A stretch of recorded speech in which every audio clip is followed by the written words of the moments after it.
recent was in March, where he threatened to kill captive Americans if Khalid Sheikh Mohammed was killed, the mastermind, of course, of 9/11.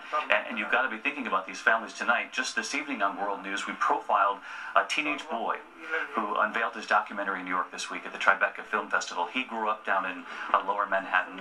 He was a kindergartner when those towers were falling that morning. He saw it happen. He saw the people jumping from the offices. And there was a firefighter running to the scene who said to him as a little boy, "Grow up to be a good man."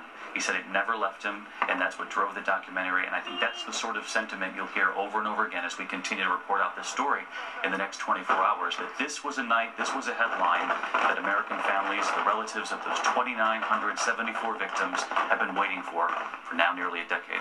And Brian Ross, there not only had the United States lost the trail of bin Laden at various times, there had also been reports that he had died perhaps of kidney failure. Right. There were concerns about his health. Supposedly he had been poisoned by Saudi intelligence who felt he'd gone off the wheels. They essentially set him up. Don't forget, he originally was set up by Saudi and the U.S. to help fight the Russians in Afghanistan, and then went on to turn on the U.S.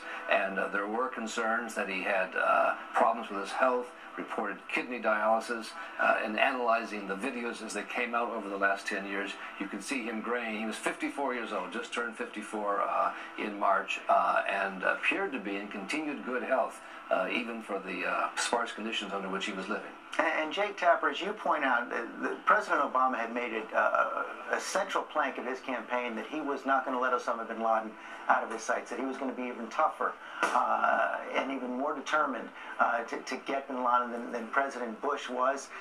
He was fierce in that debate in the 2008 campaign, and the White House will be careful not to put this in a political context tonight, but what a political boost this will be for President Obama.